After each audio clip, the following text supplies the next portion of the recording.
here, and I'm so happy. Thank you, Durang and you and Ray, for organizing this.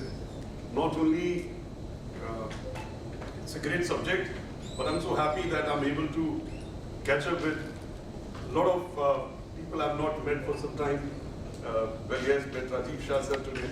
Happy to see Sanjeev sir here and all the experts. So maybe what we're looking at is AI is a subject, and there are wonderful sessions ahead. There are a lot of experts who will come in. I'm going to start with some basics so that at least we are able to get the drift and see that which side this complete thing seems to be moving on.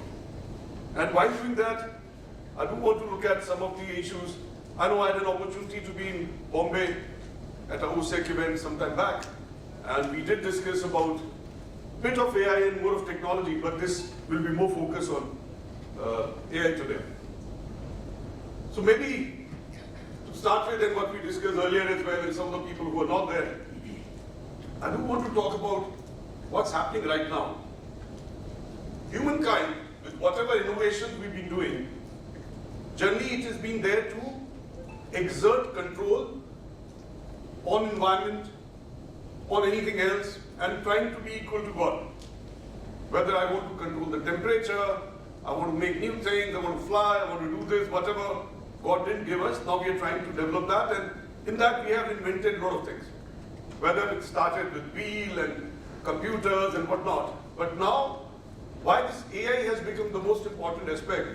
Because from where we were gripping everything, there is a possibility that somebody else can grip us. That's the biggest shift which humankind is looking at right now. I know some of you are not seeing from that angle, but it's a reality. We were in control of everything. Now there's a possibility of something else can control us. And also what is happening along with it, the speed of information coming up, the speed of data coming up is so high that we are also expected to make decisions with that kind of speed. And if you're not able to decide within that time, most probably you miss the bus. So that's how serious it is now, that we need to mutate and evolve at a very high pace. And it's not that you have to mutate and evolve today, you have to do it again tomorrow.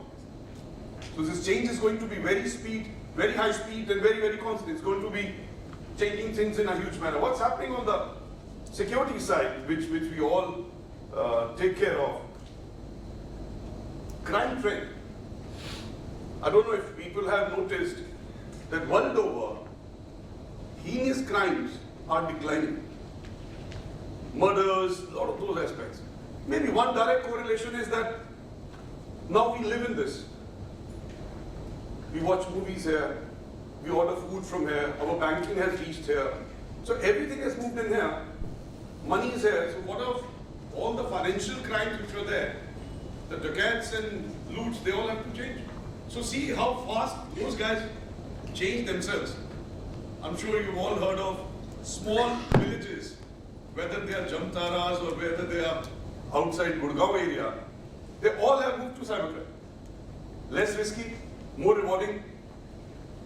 So that's again a very big thing. And if I look at unofficial data, India on daily basis is having around 1.5 to 2 million cyber crimes taking place every day. Every day. Whether it might be 1,000 rupees stolen from a Paytm, or sometimes crores in digital arrests and whatever else. And if you look at how many cases getting solved, less than 5 a day. Look at the ratio. If you want to do a business, this is the least risky business right now. Out of 1.5 million, less than 5 a day getting solved. So look at that capability of law enforcement, that this is the gap which has come up.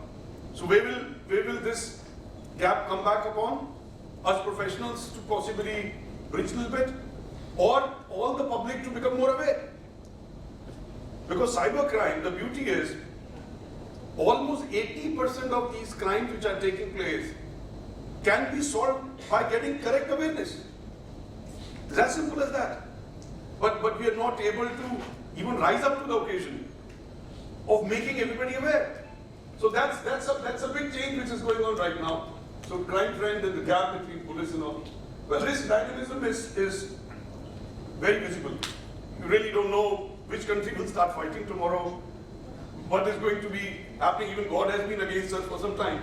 The number of earthquakes, number of floods, everything has been going up.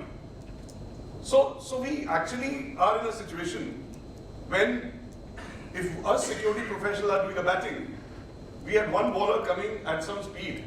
We thought we can play. Then we had two bowlers bowling at different speeds simultaneously. We still have to bat. And this number of bowlers are increasing. And now what you find, the bowler is not only in this direction, they're bowling from other direction as well. So we need to have a 360-degree bat or something like that. So that's the need from us right now, not only in our organization, but society as well. So with that, AI is only going to increase trouble. It's not going to reduce trouble by any chance. So this is just to provide you a look, because a lot of people still believe that AI is getting born. No. AI is not only getting born, it's already there, it's at a mature stage, and it's there to guide you.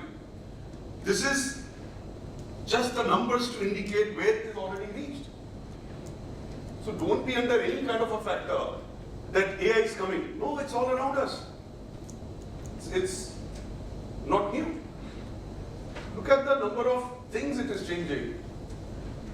TCO is the term used, is the total cost which is there for the asset you hold, which means right from a time you think about procurement, you do the procurement, you use the asset, dispose the asset. That's the full life cycle is down with TCO. If it has gone down by 50%, you can imagine, if you still think AI is born and coming, this impact is already done. And if it further gets matured, it's going to be doing too many other things. Processing time of things has gone down. So, with these and looking at the numbers of mesmerizing, look at 2027, the physical and cyber market is going to be 350 billion. That's where we stand right now.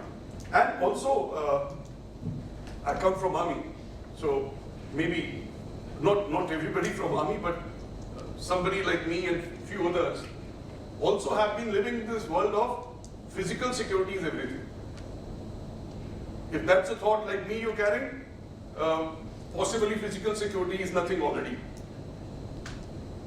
Because if your crime has shifted, if your risks have shifted, what will you guard and protect?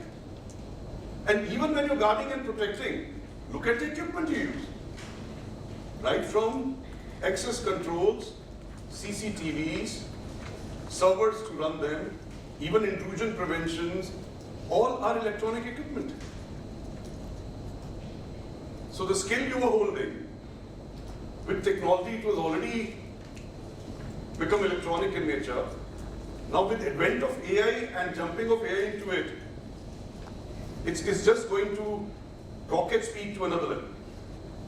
So that's again just an aspect, and thanks to Singh, who has already started putting such successful solutions, which possibly some corporates are only thinking and doing about it.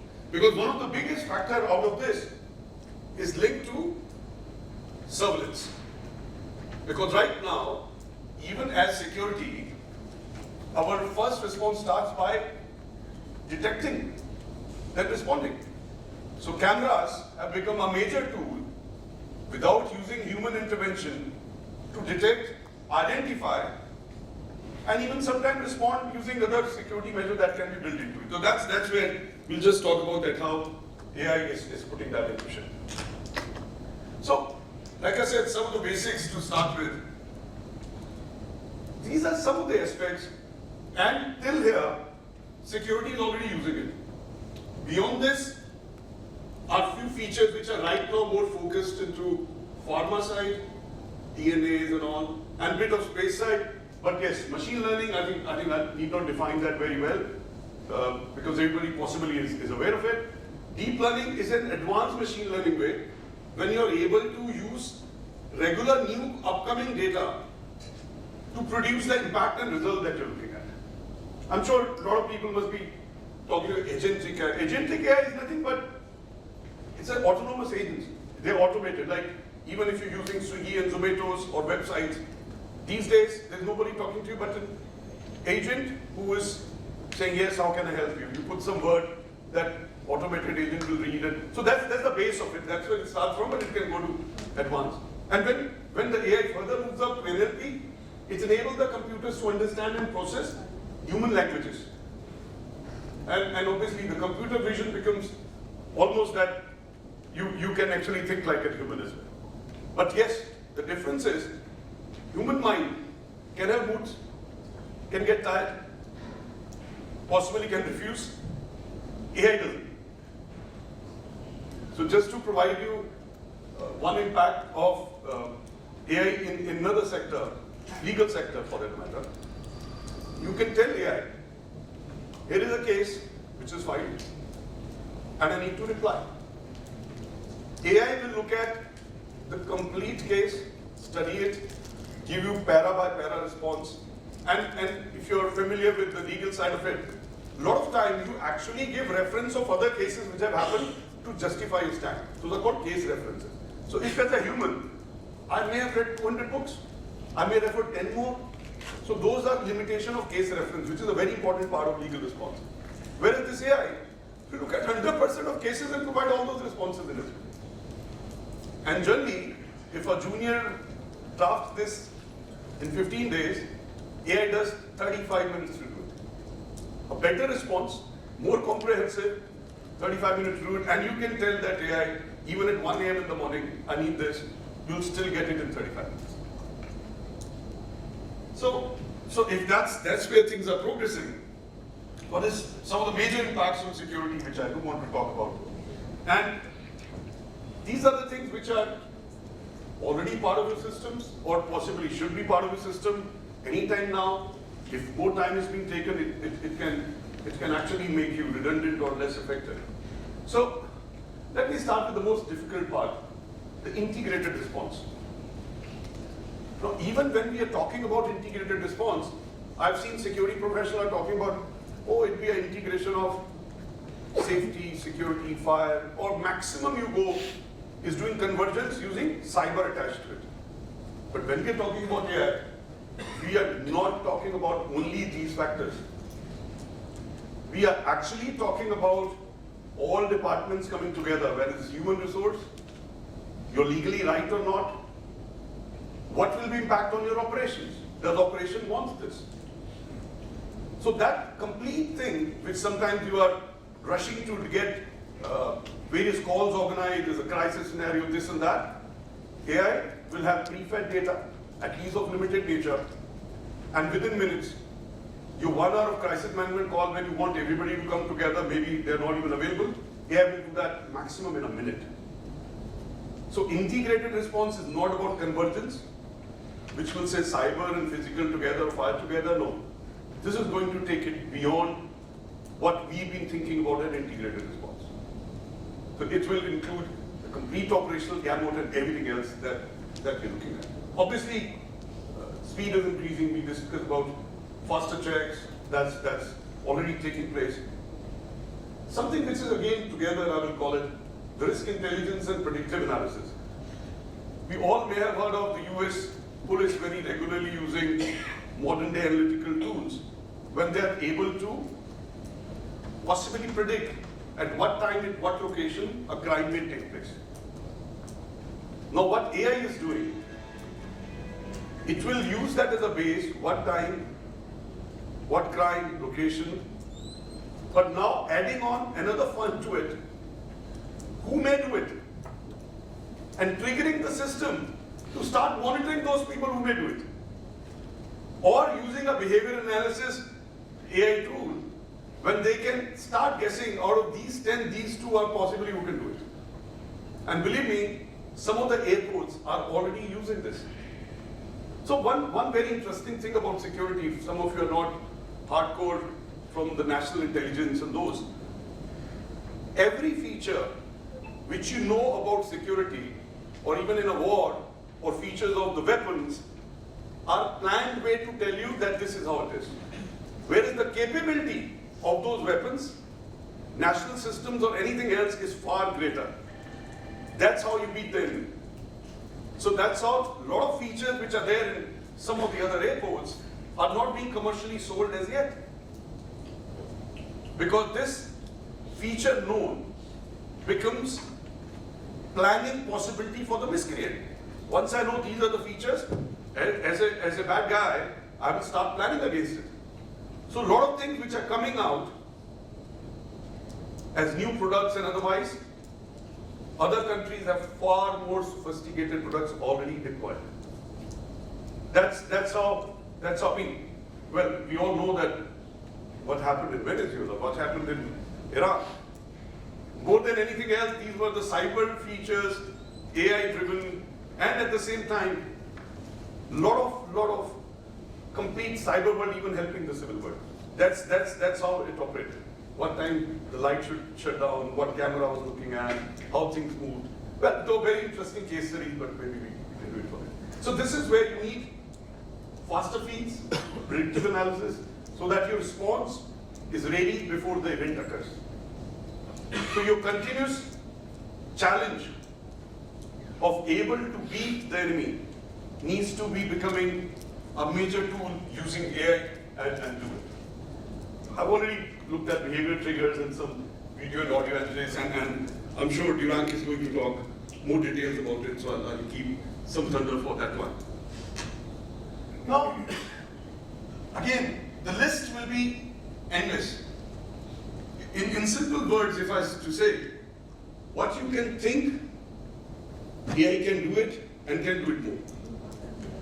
So whatever these, I just thought of some of the features that let's put it up, but whatever you can think of, AI can do it for sure and can do more. Maybe if some people are keen how this is going on, I'm sure automation we just quickly checked. Let me just pick up one. Let's say crowd monitoring. Let's talk about this subject. Now the crowd monitoring for us is not only limited to when there is a bomb or anything else. Crowd monitoring is also linked to maybe a situation which we even see in religious places. Right? That crowd ends up causing a stampede, killing each other. And we all know that how much money is spent on security and terrorism and all. But if you pick up data of last 10 years, every year there are more people dying in a stampede in temple than terrorism in India. Right? And nobody from outside, from Pakistan need to come and do it. We're doing it to each other.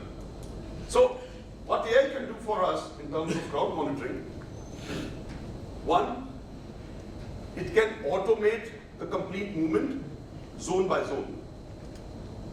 For example, let's say there's a temple, we all know there are long queues during special days. If it's a Janmashtami, Krishna temple will have long queues. If it's Mahadev, Ling temple and there is Shivratri, there are long. So what AI can do, and obviously it has to be based on study, that break it into zones, mark out how many people can fit into each zone. The surveillance keeps counting, let those many people pass, and automated barriers starts controlling movement beyond that. This is only the movement part right now. Then comes another, that if there are people who need special attention, how to segregate them, provide the convenience. Then comes the situation if somebody falls down. The same AI will trigger a response. Maybe if it is a major injury or something, even the nearest responder can be intimated to reach. Recently, when we were developing a control center for a large real estate company, it even went to the extent that if there is a fire in some area, how the responders will be guided by the app that has been provided to reach there. They also have a variable that responders' oxygen and heartbeat is monitored at the control room. Because if responder have started reaching a stage when the responder himself or herself can fade away, the alert will go that no, you will not work inside now because your oxygen level is there. It will become a shift. You work outside the building and people who are operating there will now go inside. So we're just, and these are some examples, and we're just looking at one aspect of crowd monitoring and what all can be done with it. Whether it's behavioral and all this, if you really start doing as human controls, possibly you'll never achieve. Everything now, this becomes a standard operating procedure fed into the system without any human intervention, progressing and producing the high value impact that you're looking at. The AI will also listen to you say, if these three situations come up, you don't do anything, you tell me. So you can even build that. When a human intervention should be taking place, you can tell that to AI. So that's the level of automation, that's the level of controls, that's the level of advancement, and that's the level of impactful solutions can be built using AI.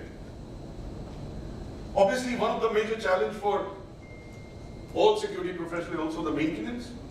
And this is not only in our buildings, but even the way police has to maintain the CCTV networks, their equipment, and we often find that half of the cameras not working during the audit day. So rather than waiting for that audit and that day, your AI will tell you everything what is needed in terms of maintenance, where it needs more attention. In fact, Japan uses a lot of AI for their road and highway maintenance. All the bridges, they're all under sensors.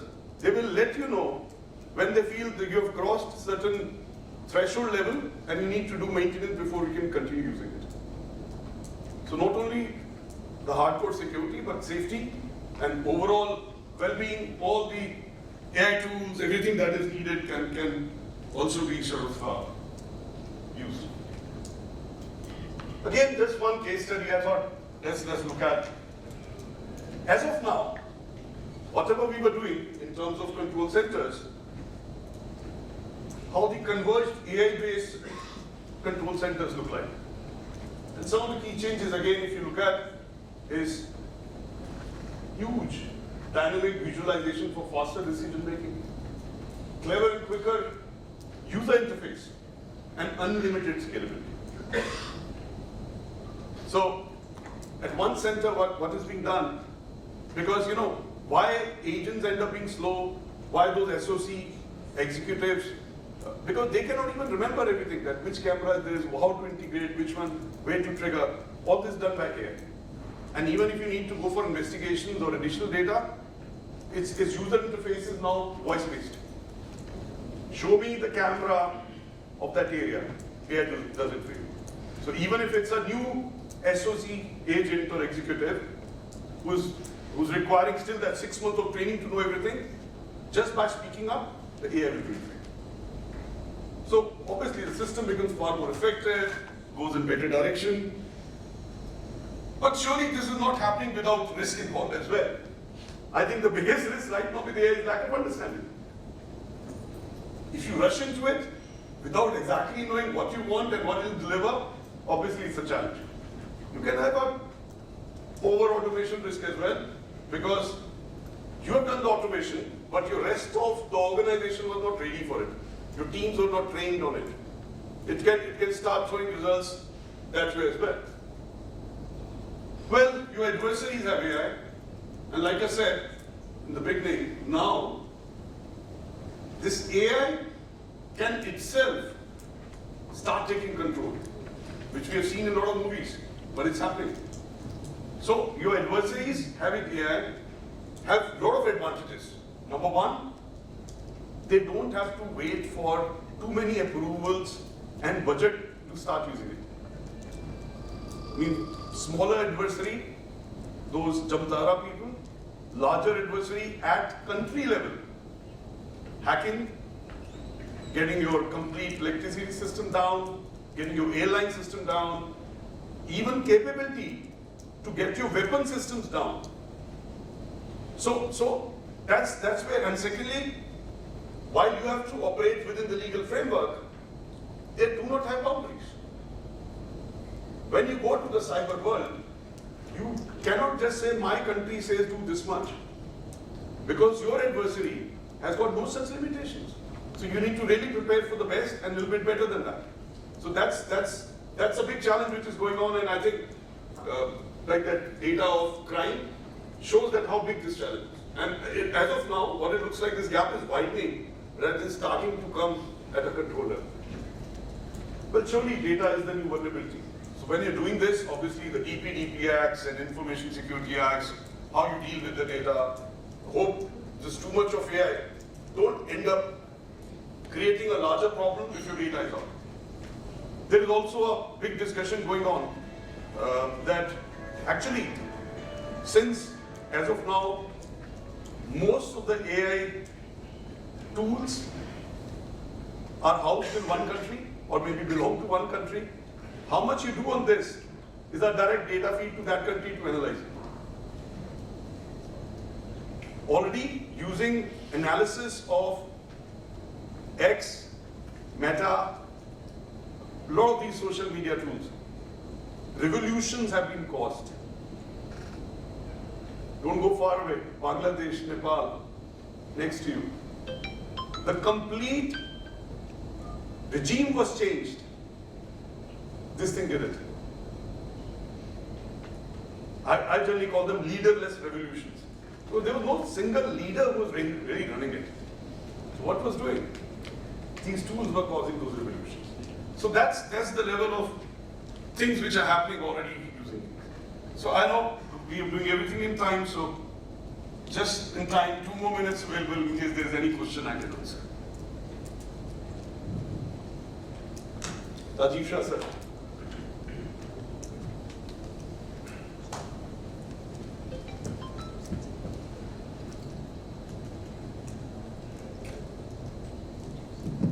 Thanks.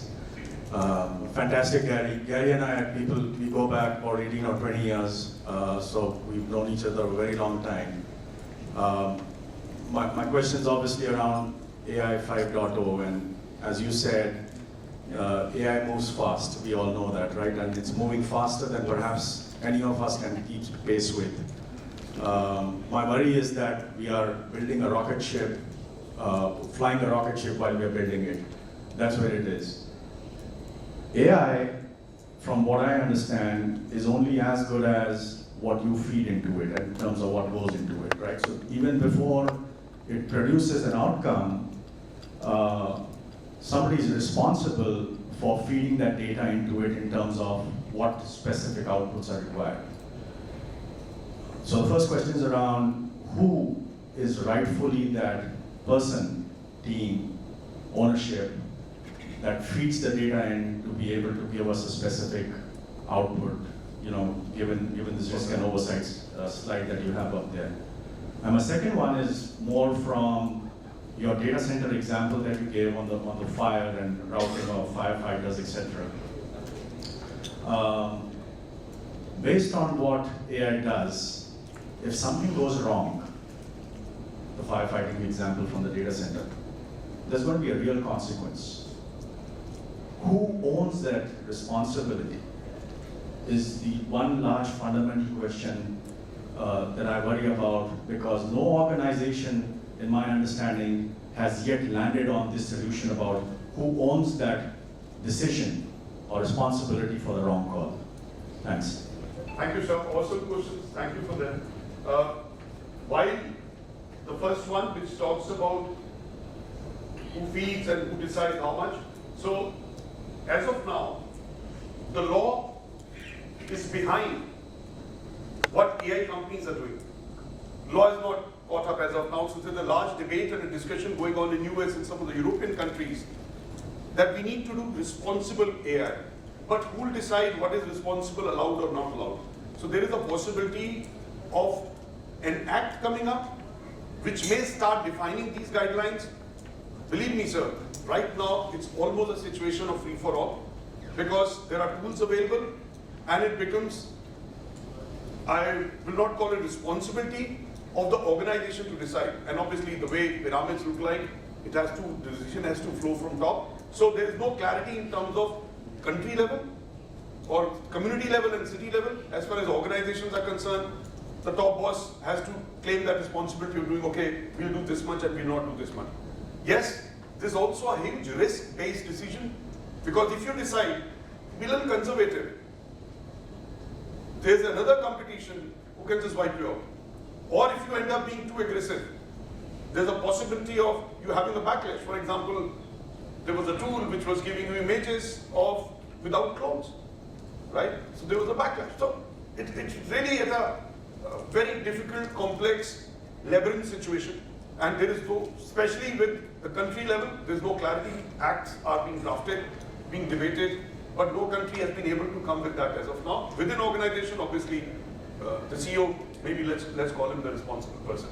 The second question was, sorry if I'm skipping, the second part was, sir? If something goes wrong and there's a consequence. Oh, goes wrong. So again, in fact, there was a debate or a discussion I attended, which was with the legal fraternity, and they were really discussing that we cannot punish here. So the responsibility will remain with the human who decided that. And there is a big challenge that somebody who's decided cannot be just one person alone, because he can say, I made the decision, but the system become faulty later. So I'll go back to a situation of simplifying it by saying, if there's a fire, right, the directors are still involved because you were director of the company, and if something has not happened, you hold the fiduciary responsibility in totality. So something same may emerge there, but as of now, like I said, the first part, there is no such clarity. But yes, as far as the Indian legal system and judiciary is concerned, they were very sure that if a company ends up being wrong, we'll get the directors to be correctly blamed and face criminal proceedings also if the need is. I don't know if this gives clarity, but because this is a very evolving situation itself on the global level. Hello. So my name is Anuj. So in one of the slides, you had very beautifully brought out the differences between a monitoring station and an SOC, and how actually a lot of people confuse a monitoring station with a SOC. So I wanted to know your views. How can we, with the use of AI, convert a monitoring station probably into a proper full-fledged SOC? And how can we probably, use a monitoring station or probably SOC more effectively, or build KPIs as you had mentioned in that slide? So thank you for that. No, my views are very extreme in this. My views are that there shouldn't be any monitoring station, because AI doesn't need a monitoring station, and maximum monitoring will be done by AI in very near future. So you don't have to worry about ergonomics, lighting, all that, because AI doesn't need it. So that's possibly a near future thing. You will not have monitoring station, and I think that's going to be a reality very soon. Already, as of now, whatever was being done by, let's say, thousands of people, and now it's being done by AI in a few minutes. At the same time, AI doesn't need shift, doesn't need tea breaks, doesn't need anything else. That's my view. No monitoring station will be there. Great, thank you so much. Thank you very much.